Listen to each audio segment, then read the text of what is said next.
This is a brief disclaimer before I get into the actual video of me talking about my previous miscarriages. If at any point during this video you feel uncomfortable, please just look after yourself and click off the video. So today I will be speaking about my first miscarriage, but before I get into the video I just want to give you a brief overview of my journey so far. I have been trying to conceive for over 3 years. I've had 4 miscarriages. And in March 6th of 2024, I got my diagnosis of my unicornuate uterus. So from there, I have basically been referred to the fertility treatment in Ireland, which was a scheme that was introduced in September of 2023, where you can avail of fertility treatment in Ireland for free of charge. You have to meet specific criteria for this treatment.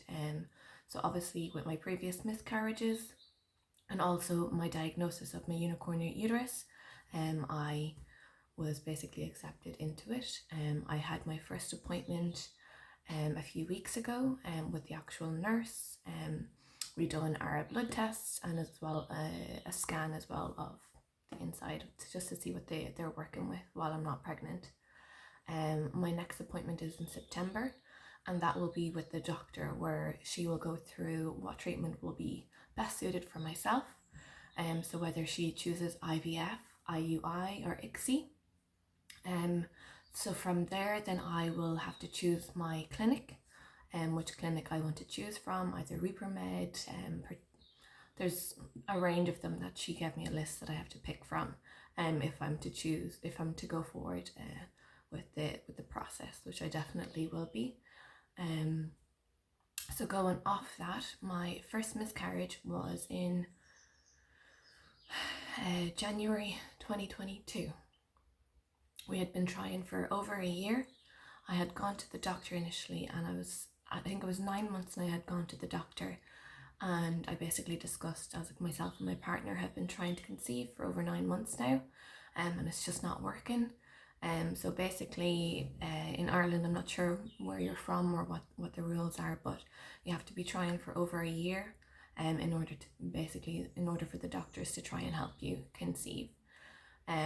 So the doctor said, come back to me in January 2022, and if you still haven't conceived by then we can try and figure out what's going on there. So it took a long while for us to get pregnant. And we just so happened to get pregnant in January 2022. So it took us over a year to conceive. So I had scheduled the appointment with the doctor, and while I was waiting for that appointment, I currently got a positive pregnancy test, which was wonderful. We were over the moon. It was finally the light that we needed in our lives. A lot of previous stuff had happened with our family, and that caused a lot of sadness. So this was the light that we all needed, and we were very, very excited about it. And I think I was 7 weeks on during the pregnancy, and I started to get a light bleeding, and I was like, oh my god, this is supposed to be happening. All of the videos I've looked at on YouTube, like if you see small slight spotting, you need to go to your doctors. So it was a Thursday, and I arranged to see my doctor on the Thursday, just to kind of go over what was happening. So they done my blood tests, and as I was waiting for the blood test to come back, they had got in touch with the early assessment unit up in Drogheda Hospital to try and get me an appointment to see the doctor. So this was the Thursday, and they couldn't get me an appointment until the following Wednesday. So I was left waiting for that appointment itself. And fast forward to Sunday, where the actual bleeding and the cramping and that started to get a lot heavier and sore, and I was in a lot of discomfort. So I was told to go up to Drogheda Hospital, which was 40 minutes away from where we were currently living. So we drove up to the hospital, and I rang them initially before I was going into the appointment, just to let them know what was happening. And as soon as I went in, I checked in with the receptionist, and I was brought straight through to the emergency department. So this specific hospital, I was told to go there as they were able to do scans and ultrasounds just to see what was going on. So I was strapped up to a cannula, and they just started taking random bloods from me just to see what was going on. And as I was waiting for the test results to come back from those bloods, I was brought into the room with the nurse, and she basically got a speculum and put the speculum up at me just to see what was going on. And she didn't seem too bothered or phased as to what was actually happening.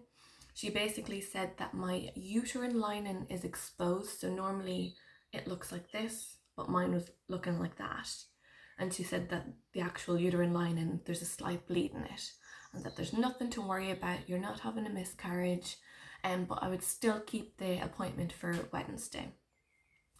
So I kept the appointment for Wednesday, and I just carried on like normal.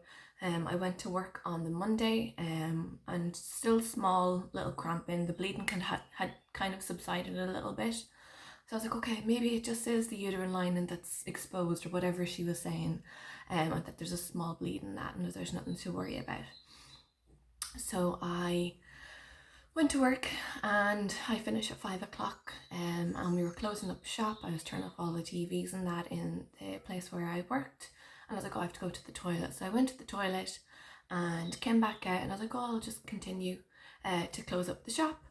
And I could feel something coming down in my pants, and I was like, what is that? It felt like somebody was blowing up a balloon or something like that downstairs. And I was like, this is huge, what the heck is it? So I ran to the toilet, and I just took out loads of tissue, and I was like, okay, whatever it is, I'm gonna pick it up and see what it is. So I picked it up on the tissue, and it was just a big red ball of like hardness, and I was like, what is this? I was like, it looked to me as it was just a big massive blood clot, and I was like, oh, maybe that's it, it's just clearing itself out, from what the nurse was saying. Like, as she did say, I wasn't having a miscarriage.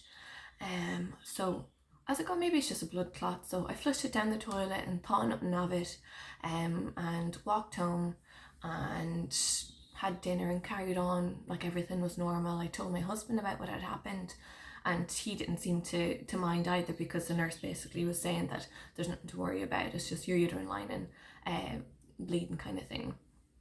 And then Tuesday, it was fine, everything was good. And then Wednesday morning, I had booked off work, and I was walking up the stairs to go brush my teeth before we left for the appointment, because bear in mind it's 40 minutes away, so I was like, okay, we have to leave a good time. So I went upstairs to go brush my teeth, and I could feel something else coming out, and I was like, what is this? What is it? So basically I ran to the toilet, I did the same thing, I just gathered a load of tissue and tried to catch whatever was coming out. And unfortunately, at this time it had more like tissue around it. It was like white and red and pinkyish and stuff like that. It was lots of different colours, and at that point I kind of had a feeling. I was like, I think this is me passing the baby, I've had a miscarriage. So I went to my appointment, and they did an ultrasound, and they confirmed that it was a miscarriage that I had. So initially what I had passed on the Monday obviously was more tissue, and then what I had passed the Wednesday was the baby, unfortunately.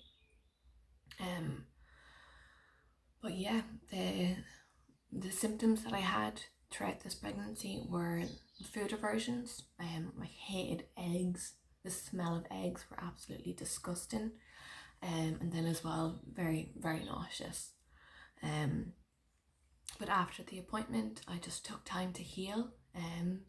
My family were amazing. My family all bunched together and put money together, and got in touch with this company in Dublin who basically make your breakfast, lunch and dinner.